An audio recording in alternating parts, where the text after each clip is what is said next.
Muy bien, entonces, esta mañana quiero que tengan en mente una ilustración, una escena a lo largo ahora sí que de la plática de esta mañana.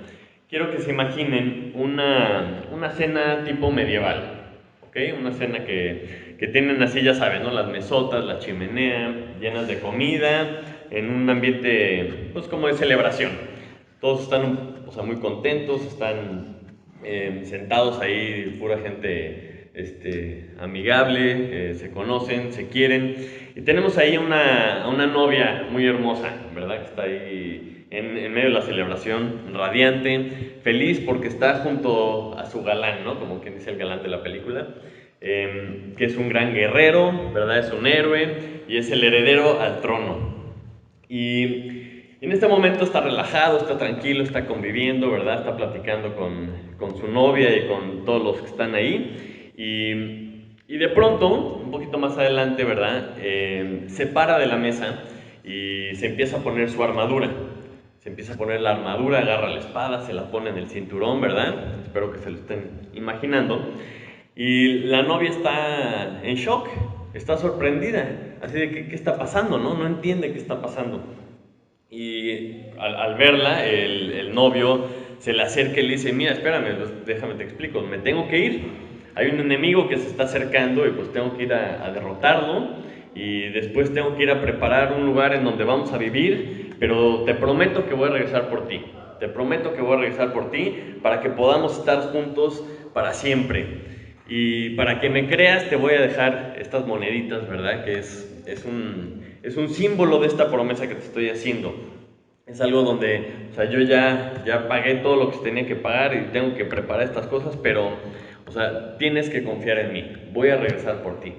Y luego ya se pone más como romántico el asunto y le dice, si me amas, necesito que salgas al balcón todos los sábados y liberes una paloma, ¿verdad? Para que cuando yo la pueda ver a lo lejos sepa que sigues pensando en mí y se pone así un poco romántico el asunto. Espero que sí lo hayan visto. Alguna película así, ¿verdad? Seguro hay escenas así, ¿verdad?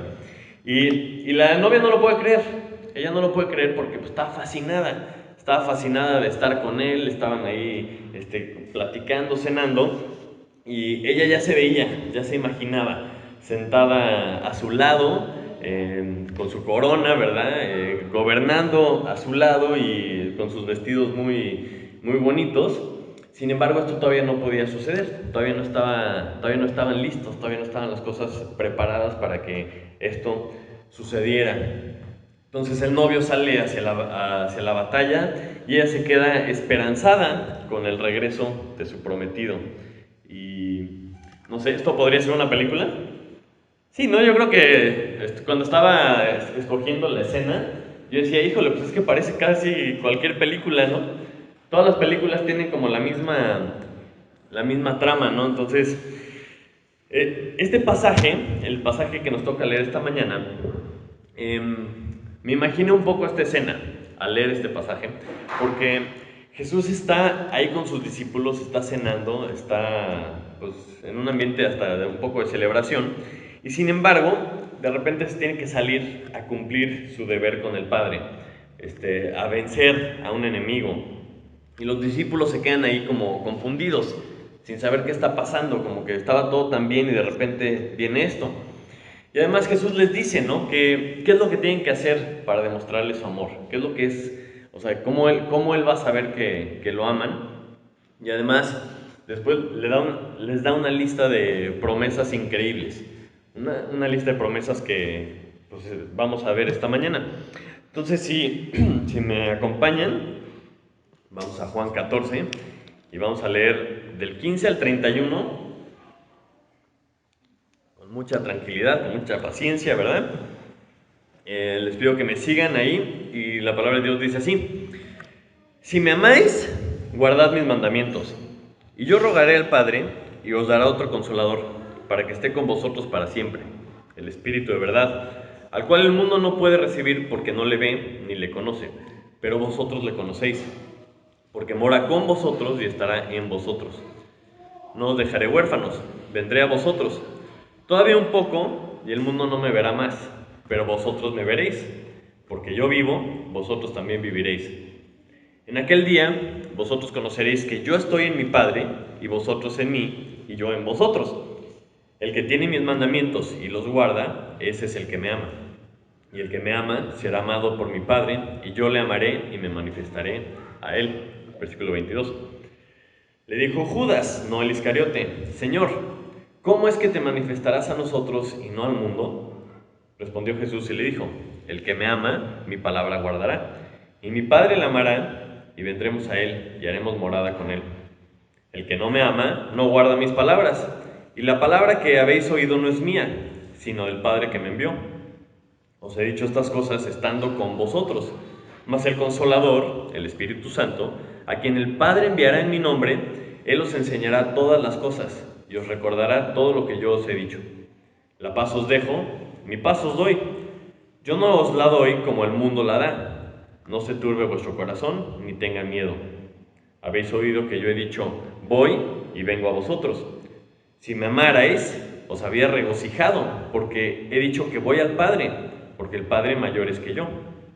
Y ahora os he dicho antes que suceda, para que cuando suceda, creáis. No hablaré ya mucho con vosotros, porque viene el príncipe de este mundo, y él nada tiene en mí. Mas para que el mundo conozca que amo al Padre, y como el Padre me mandó, así hago. Levantaos, vamos de aquí. Hasta ahí vamos a leer esta mañana. Padre Santo, te damos muchas gracias por tu palabra, Señor. Gracias porque podemos estar reunidos aquí libremente para escucharla, para aprender más de ti, Señor. Te pido esta mañana que tú quites toda distracción, que tu Espíritu se mueva libremente entre nosotros, en nuestros corazones, Señor, para enseñarnos, para recordarnos, para mostrarnos algo que tú necesitas que sepamos, Señor. Quieres enseñarnos, y te pido que nos des de nuevo valentía y convicción, Señor, para llevar a cabo tu obra, Señor, y obedecerte. Te lo pedimos en nombre de Jesús. Amén. Muy bien, entonces cuando vemos pasajes como estos, que son pues muy extensos, que no puedes cortarlo en ningún momento porque tiene mucha información, mucha continuidad, es importantísimo el contexto.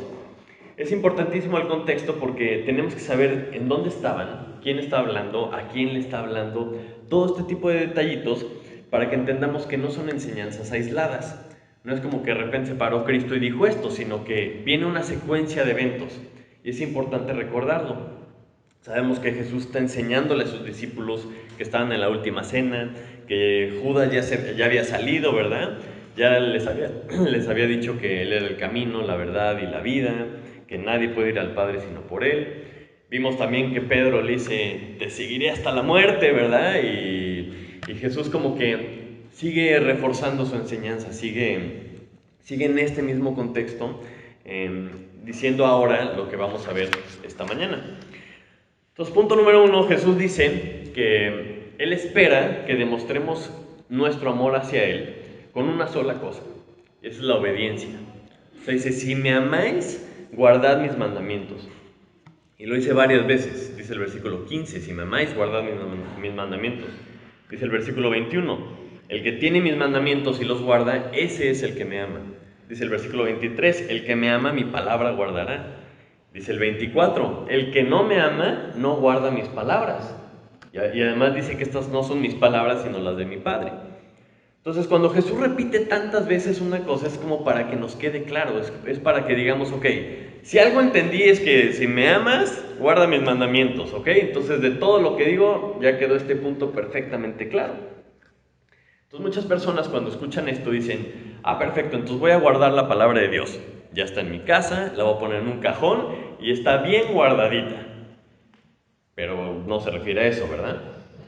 A lo mejor otras personas pueden decir: bueno, la voy a guardar en mi corazón, me la voy a saber de memoria, está bien guardadita en mi corazón. ¿Pero a qué se está refiriendo? O sea, si nos vamos al significado de la palabra, no viene de la palabra original custodia, ¿no? Que básicamente significa vigilar, como en un término militar, como una guardia militar que guardaba el sepulcro, ¿no? O guardaba el templo. O sea, no tiene que ver con un aspecto militar o de cuidar. Tampoco tiene que ver con la palabra que implica que nos escape, como encerrar, ¿no? Porque pues puedes guardar a alguien en la cárcel y pues está bien encerrado para que no se escape. Sino que más bien, en el contexto y la palabra que usa aquí el apóstol Juan, es la misma que usa Santiago en el capítulo 2:10, que dice, porque cualquiera que guardare toda la ley, pero ofendiere en un punto, se hace culpable de todos. Como diciendo, o sea, como no guardó, porque no obedeció la ley, pues se hace culpable de no cumplirla. Entonces, ese es el mismo sentido de esta palabra de el que me ama, guarda mis mandamientos, los obedece, los lleva a cabo. Y entonces, vemos que Jesús está diciendo precisamente esto, el que me ama va a obedecer mis mandamientos. Y obviamente es importantísimo conocerlos. Si no conocemos la palabra de Dios, si no conocemos lo que Él dice, pues no, ni por dónde empezamos, ¿verdad? En mi corazón he guardado tus dichos para no pecar contra ti. Hay que saberlos para no desobedecerlos. Y también Juan recalca este hecho en su primera carta, en el capítulo 2, versículo 3 de 1 Juan, dice, y en esto sabemos que nosotros le conocemos, si guardamos sus mandamientos. El que dice, yo le conozco y no guarda sus mandamientos, el tal es mentiroso, y la verdad no está en él. Pero el que guarda su palabra, en este verdaderamente el amor de Dios se ha perfeccionado. Por esto sabemos que estamos en Él. El que dice que permanece en Él debe andar como Él anduvo. ¿Ok? Se tiene que notar, o sea, si tú lo conoces, si tú lo amas, tienes que obedecerlo, se tiene que notar. Y aunque este pasaje lo hemos visto en otras ocasiones, la verdad es que lo resume de forma espectacular. O sea, si tú amas a Jesús, tienes que obedecerlo. Y hace un momento les decía, ¿verdad? ¿Qué mandamientos nos dejó Jesús en el contexto? Tenemos que saber qué estaba diciendo. Había dicho vez tras vez tras vez que le creyéramos, que le creyeran sus discípulos. Créanme, les digo esto para que me crean, ¿no? Y además decía que amaran a Dios, amaran al Padre y que nos amáramos unos a otros. No son mandamientos complicados, los ha dicho muchas veces y como muy sencillitos para decir, a ver, si algo me van a hacer caso, si algo me van a entender es que me crean y el amor, ¿no? Así, en resumidas cuentas, que nos amemos unos a otros y que amemos a Dios. Pero si nosotros escuchamos esto y nos ponemos a analizarnos, podemos a lo mejor pensar, a lo mejor no amo tanto a Dios, ¿verdad? Porque la verdad no lo obedezco como debería. A lo mejor no lo amo a ese nivel. Estoy seguro que no lo obedecemos a la perfección, pero imagínense a sus discípulos en este momento, con estas pláticas que está teniendo con ellos. Cuando escucharon esto, claramente no iban a entender mucho, no iban a entender muchas cosas todavía. O sea, no habían sucedido suficientes cosas para que entendieran lo que estaba diciendo Jesús. Nosotros lo tenemos a lo mejor un poquito más resumido, más claro, más avanzado, entonces podemos entender. Pero si algo pudieron haber entendido los discípulos era, si me amas, guarda mis mandamientos. Entonces, si recordamos nuestra escena del principio, ¿verdad? En donde la novia que estaba perdidamente enamorada del novio, él era su máximo, estaba fascinada con él y cualquier cosa que él diría, pues ella le iba a poner atención. Cualquier cosa que él diría, pues le iba a hacer caso, ¿no? Como cuando el novio le dice, ay, qué bonito se te ve el verde. Entonces todos los días sale de verde, ¿no? La novia porque pues le gustó. Entonces hace caso, ¿verdad? Hace caso porque lo ama. Y le iba a hacer caso todo lo que dijera porque lo iba a esperar, lo iba a obedecer de salir al balcón y todo lo que le había dicho. Entonces, pensando en esta novia, ¿verdad? Y poniéndonos en su lugar, ¿a nosotros qué nos debe motivar o qué nos motiva para obedecer a Jesús? Yo te iría más allá y te preguntaría, ¿qué tanto conoces a Jesús para ver si lo amas o no lo amas? ¿Qué tanto lo amas? Entonces, a lo mejor sabemos solamente lo que otros dicen de Él. Conocemos, ¿verdad?, lo que algunas personas dicen, pero ¿qué tanto conocimiento personal tenemos de Él? ¿Qué tal es nuestra relación con Él? ¿Lo obedecemos porque lo conocemos, ¿verdad?, a un nivel personal, a un nivel íntimo? ¿Lo conocemos y sabemos y creemos que es lo máximo? ¿O a lo mejor no tanto? Después de estas cosas que estamos viendo, que que dice Jesús, viene una serie de promesas que Jesús le hace a sus discípulos, y estas promesas solamente aplican para aquellos que lo aman. Resulta hasta cierto punto lógico, ¿verdad?, que no podamos amar o no amemos a alguien que no conocemos. Entonces, esta serie de promesas que les hace a sus discípulos, a nosotros nos va a permitir conocerlo más. Vamos a saber cómo es Jesús con estas cosas que promete. Entonces, las promesas que Jesús hace para las personas que lo aman vienen a continuación. Y quiero que hagan una anotación y que lo noten, que todas las cosas que Jesús dice van más allá de cosas que tenemos que hacer. O sea, no está hablando en una relación con Dios, Él no está hablando de ritos o de cosas que tenemos que llevar a cabo, sino que Él empieza a acentuar una conexión espiritual, una conexión mucho más profunda con Él, y que solamente se puede dar con una relación con Él, para que también aprendamos nosotros un cierto nivel de intimidad, de conocer a Dios. Versículos 16 y 17 dice: y yo rogaré al Padre y os dará otro consolador, para que esté con vosotros para siempre. Dice: el Espíritu de verdad, al cual el mundo no puede recibir porque no le ve ni le conoce, pero vosotros le conocéis, porque mora con vosotros y estará en vosotros. Está diciendo que les va a mandar a un consolador, al Espíritu de verdad. ¿Y para qué? Para que esté con vosotros para siempre. Entonces los discípulos están diciendo: a ver, espérame, un espíritu, ¿verdad? Un espíritu de verdad que va a estar con nosotros. Es un personaje a lo mejor misterioso, pero les deja unas pistas muy interesantes. Porque dice que el mundo no lo puede recibir porque no le ve ni le conoce. Y dice, ok, el mundo no lo ve porque no lo conoce. Y además dice: pero vosotros le conocéis. O sea, es un hecho, ustedes lo conocen porque mora con vosotros. Y después dice: y estará en vosotros. Entonces estas cosas están muy confusas para los discípulos, seguro. ¿Cómo es posible que more con nosotros y después vaya a morar en nosotros? Jesús obviamente está hablando de Él mismo. Como Cristo, como Dios, era uno solo con el Padre, era uno solo con el Espíritu. Y está aquí con ustedes pues porque aquí estoy yo. Pero cuando yo me vaya va a estar en vosotros porque el Espíritu iba a quedar con ellos. El Espíritu iba a estar con ellos para siempre. Y empiecen a notar el lenguaje que empieza a usar. Es algo un poco complicado. Si nos ponemos en el lugar de los discípulos, no lo iban a entender. Estaba confuso, estaba diferente, estaba cambiando una forma de hablar. Hasta después lo iban a entender. Más adelante Pablo en 2 Corintios 5, versículo 5 dice: mas el que nos hizo para esto mismo es Dios, quien nos ha dado las arras del Espíritu. Así que vivimos confiados siempre y sabiendo que entre tanto que estamos en el cuerpo, estamos ausentes del Señor, porque por fe andamos, no por vista. Pero confiamos y más quisiéramos estar ausentes del cuerpo y presentes al Señor. Pablo lo explica un poco más, que el Espíritu Santo son las arras que Dios nos ha dado. Es esta garantía, es esta promesa de que vamos a estar con Él. Y aunque estamos aquí, sabemos que estamos ausentes del Señor, estamos conectados con Él, estamos confiados y esperanzados de que vamos a estar allá. Algún día vamos a estar con Él nuevamente. No quisiéramos a lo mejor que ya fuera, pero todavía no es el tiempo, todavía no es el momento. Tiene que hacer algunas cosas, ¿verdad? Jesús tiene que preparar la morada u otras cosas, pero mientras tenemos estas arras, esa promesa que Dios nos ha dado, y ese es el Espíritu Santo.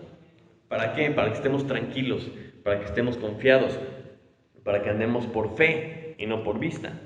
Porque si hacemos lo mismo que los discípulos, pues no entendemos, y pues entonces como no veo, no entiendo. No, lo que Dios dice es tranquilo. O sea, andamos por fe, creyendo lo que Él ha dicho. Pero no se queda ahí con esta cosa, con esta promesa tan padre y tan complicada de entender para ellos ahorita, sino que además el versículo 18 les dice: no os dejaré huérfanos. A ver, o sea, ¿cómo que huérfanos? Para que alguien quede huérfano, pues obviamente implica muerte. Está diciendo, o sea, ¿no nos vas a dejar huérfanos? ¿Cómo que a qué te refieres? Y dice: vendré a vosotros. O sea, está implicando, les está diciendo que Él iba a morir, porque pues iban a quedar huérfanos, pero no se van a quedar huérfanos, sino que regresaré por ustedes. es una promesa increíble, pero en este momento no lo iban a entender, porque pues ¿de qué estás hablando, no? No estás diciendo que te vas a morir. Luego el versículo 19 dice, todavía un poco, y el mundo no me verá más, pero vosotros me veréis.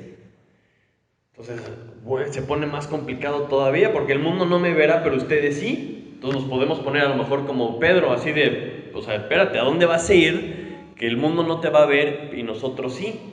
Está complicado de entender. Y además le dice, porque yo vivo, vosotros también viviréis. Porque yo vivo, vosotros también viviréis. Entonces les está prometiendo vida, pero una vida futura.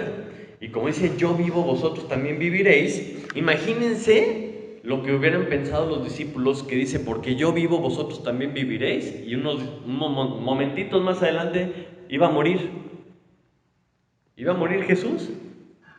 Y ellos a lo mejor dijeron, pero pues si Él vive, nosotros vivimos, si Él no vive, nosotros tampoco viviremos, ¿o qué? ¿Sí me explico? O sea, es algo muy complicado para ellos entenderlo, porque pues iba a morir en un poquitito, ¿no? Entonces no iba para nada a ser fácil entender lo que estaba diciendo. Por eso Jesús siempre les está acentuando el hecho de que lo importante era creer.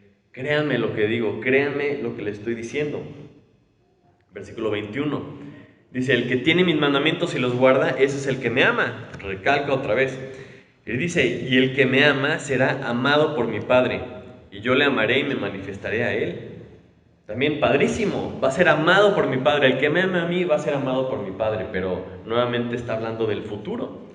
Entonces, en este momento, si yo fuera discípulo, me empezaría a poner nervioso.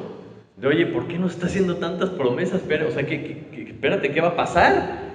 O sea, ¿a dónde vas? Como que empieza a sentir esa como urgencia de que se está acabando el tiempo y les empieza a decir cosas y, o sea, no sé si han estado en alguna situación en la que te empiezan a dar una serie de instrucciones y no entiendes nada, de repente como que te pierdes. Entonces los discípulos han de haber dicho, espérate, a ver, ¿puedes repetirlo otra vez? Porque, o sea, ¿qué tanto nos estás diciendo? No estamos entendiendo. Pero si hasta ahorita no habían entendido algo, lo que sigue un poquito más adelante les iba a poder inspirar algo de tranquilidad si lo creían, si lo guardaban. Y es que el versículo 23 dice, respondió Jesús y les dijo, el que me ama mi palabra guardará, y mi Padre le amará, y vendremos a él y haremos morada con él. Entonces escucha lo que te estoy diciendo, guárdalo. Y entonces vendremos, mi Padre y yo vendremos y haremos morada con el que me ama. Entonces, ok, o sea, yo hago mi parte, ¿verdad? Guardo sus palabras y Él va a venir otra vez y va a hacer morada conmigo. Entonces, si yo creo esto, si yo entiendo esto, me da un poco de ánimo, ¿no? De todo esto que no estoy entendiendo, digo, ok, va a regresar, excelente. Versículo 26. Mas el Consolador, el Espíritu Santo, a quien el Padre enviará en mi nombre, Él os enseñará todas las cosas y os recordará todo lo que yo os he dicho. Entonces dice, ok, entonces si yo lo amo y guardo su palabra, el Padre me amará y va a venir a morar conmigo Jesús, excelente. Y luego me va a mandar a un Consolador, al Espíritu Santo, que me va a enseñar todas las cosas y me va a recordar. Ok, estoy un poquito más tranquilo, o sea, no estoy solo.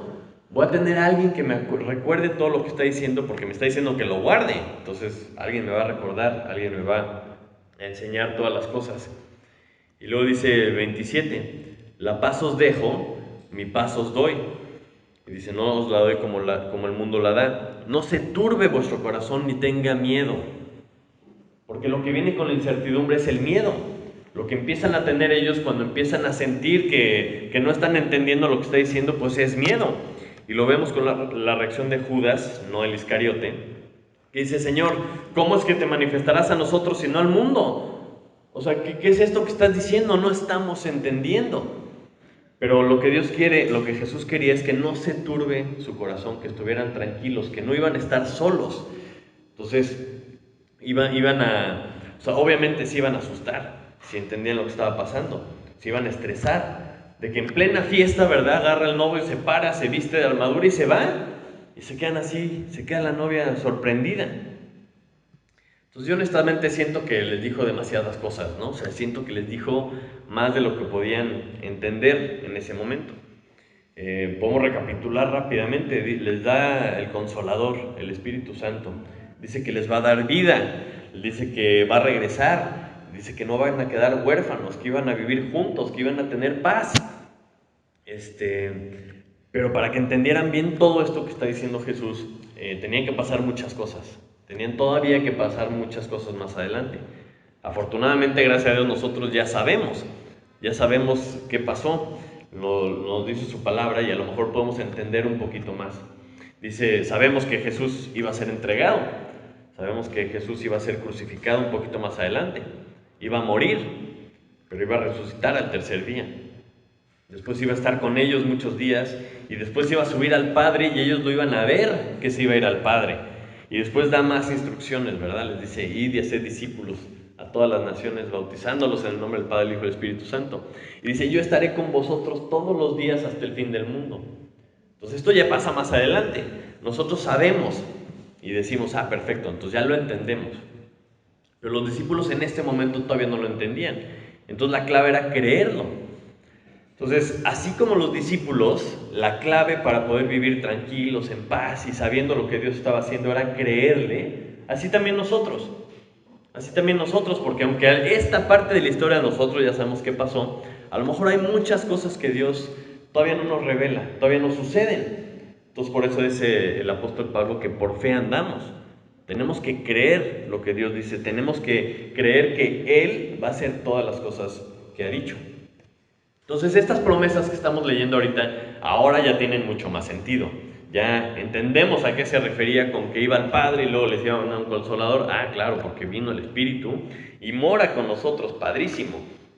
Y nos toca ver la película un poquito más avanzada, pero todavía no termina la película. Y viendo hacia atrás, en el versículo 30, cuando dice, porque viene el príncipe de este mundo, nosotros ya sabemos a qué se refería. Satanás estaba haciendo su plan, ¿verdad? Judas ya había hecho todo lo que tenía que hacer para ir a entregarlo, y entonces él ya sabía que venía, pero él está haciendo su parte. Él estaba haciendo lo que tenía que hacer, tenía que enfrentar esto, tenía que vencerlo. Entonces, todo este tiempo que Cristo lleva con los discípulos, todos estos 3 años y cacho, ¿verdad? Él se había estado dando a conocer a los discípulos, y obviamente al mundo, pero específicamente a sus discípulos. Los había estado enamorando para que supieran quién era Él, cómo era Él, qué era capaz de hacer, cuál era su plan. Los estaba enamorando como un galán, ¿verdad? Cortejando a la novia. Y en este momento los judíos todavía no entendían. Ellos habían creído que Él era el Mesías, pero ellos pensaban, pues ya está aquí, pues que se ponga a reinar, ¿verdad? Y pues ya que derrote a los romanos y ya yo me pongo aquí al lado de Él y estamos felices y ya de una vez. Pero no entendían que iba más allá. O sea, el plan de Jesús iba mucho más allá, porque todavía no estaba listo, todavía no estaba todo hecho, y su plan abarcaba mucho más. La novia esperaba otra cosa ya de una vez, ya estaba lista para lo que seguía, pero todavía no, faltaba algo, gracias a Dios. Y aparte la novia no estaba lista, todavía no estaba completa, porque gracias a Dios, porque ahí es donde entramos nosotros. Si decimos, bueno, ¿qué? Entonces, ¿dónde entramos nosotros en el plan de Jesús? Aquí es donde se pone interesante, porque la Biblia habla muchísimas veces de la relación entre Jesús y la iglesia como novios, como prometidos, como futuros. Entonces, ahí cuando Jesús estaba con sus discípulos, les dice todas estas cosas para que cuando las vieran, creyeran quién era Él, creyeran todas las cosas que Él les había dicho. Dice el versículo 29, y ahora os lo he dicho antes que suceda para que cuando suceda creáis. Esa era la clave, que ellos creyeran que Él era el Mesías, que Él era Jesús y que todo lo que le estaba diciendo era parte de su plan. No tenemos aquí al novio prometiéndole a la esposa que va a regresar, ¿verdad? Está haciendo todas las cosas que él tenía que hacer y le está dando todas estas promesas para que se quede tranquila, para que se quede confiada en que Él va a regresar. Le está diciendo el novio que primero tiene que vencer al enemigo. Tengo que hacer algo, ¿verdad? Para que podamos estar juntos, porque hay un estorbo tremendo que se llama el pecado. Para presentarle a la novia perfectamente delante de él, vestida de blanco, hermosa, radiante. Y después iba a preparar una morada regresar por ella y ahora sí, poder vivir juntos, ¿verdad? Para siempre.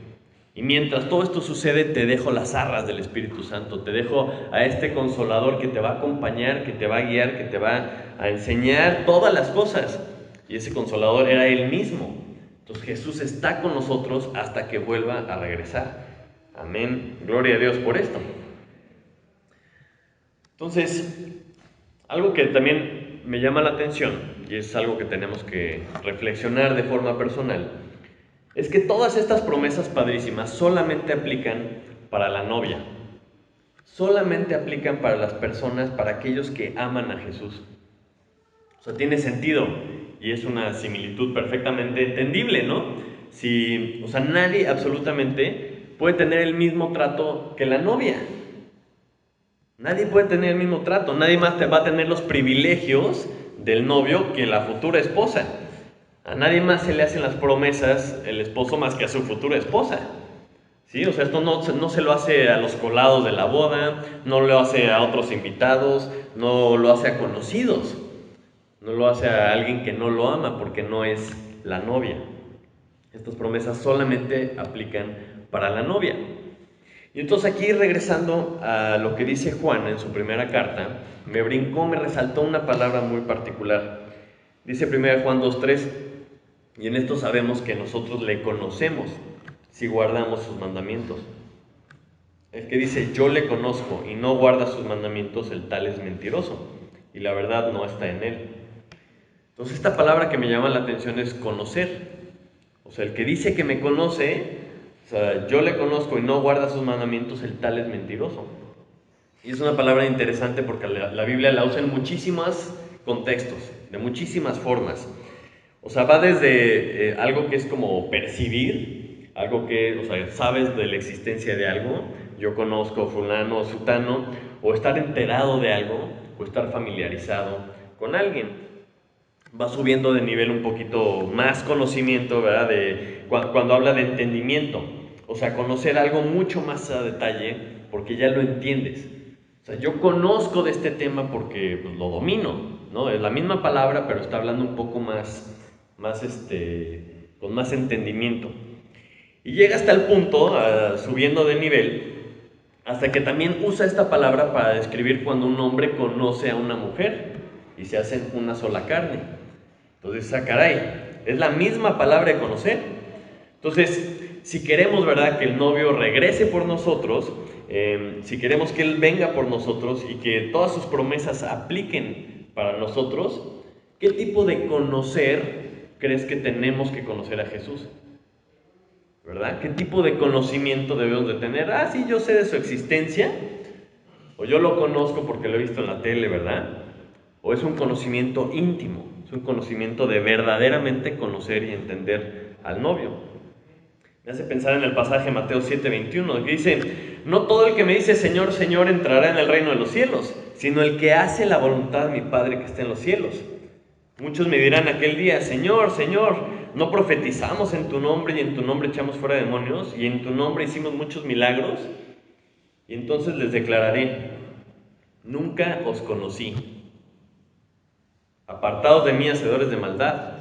Es la misma palabra. ¿Cómo que nunca os conocí? Si Jesucristo mismo nos hizo a cada uno de nosotros y dice que nunca os conocí, o sea, no está hablando de que conocernos, de quién sabe quiénes son, sino que no nos conoce en un nivel íntimo. No nos conoce, no somos parte de Él. Entonces, este es el nivel de conocimiento que Él quiere tener con nosotros. Y esta mañana te hago la siguiente pregunta. ¿Qué tanto quieres conocer a Jesús? ¿Quieres solamente saber de su existencia? ¿O quieres ser parte de esa novia, verdad? Que va a recibir todas las promesas que hace el novio. ¿Qué tipo de conocimiento quieres tener? ¿Quieres conocer a fondo a este guerrero heredero del trono? ¿O simplemente pues, conoces sus hazañas? Entonces, si entendemos quién es Él, sabemos que va a cumplir todo lo que ha dicho, cumple todo lo que promete, pero solamente para aquellos que lo aman, solamente para aquellos que lo obedecen porque lo aman, porque lo conocen y obedecen sus mandamientos. ¿Cuáles son? Creer en Él, amar a Dios, amar a tu prójimo. O sea, yo te garantizo que si no lo amas es porque no lo conoces. Si no lo amas es porque no lo conoces lo suficiente. Si lo conocieras, entenderías que no hay nadie más increíble, no hay nadie más espectacular y no hay nadie que esté más interesado en nuestro bien para siempre que Jesús. O sea, Él demostró su amor con hechos. Él demostró cómo nos quería con el sacrificio que Él hizo para liberarnos a nosotros del pecado, de la esclavitud, para podernos limpiar del pecado y para que pudiéramos estar delante de Él para siempre, como una iglesia pura, sin mancha, pero para siempre. Esa es la parte que está padrísima.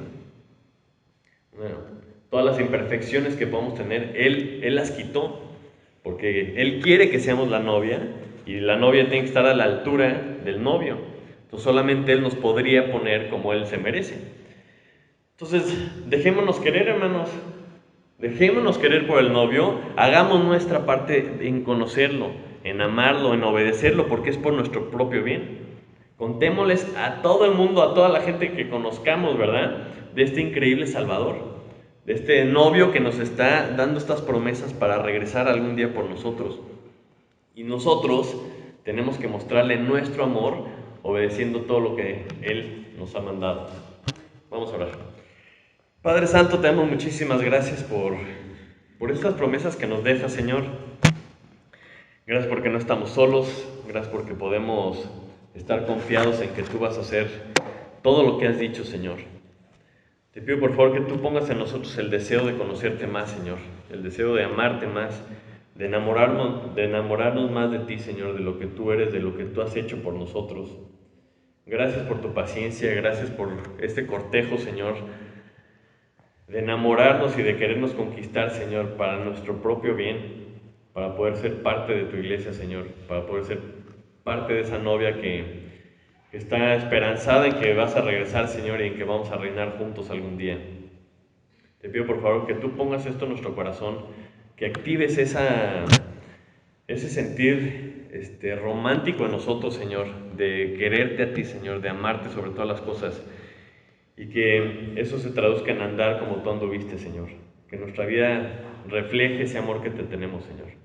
Te lo pido en el precioso nombre de tu Hijo Jesús. Amén. Amén, hermanos. Pues muchísimas gracias. Que Dios los bendiga. Que tengan una excelente semana.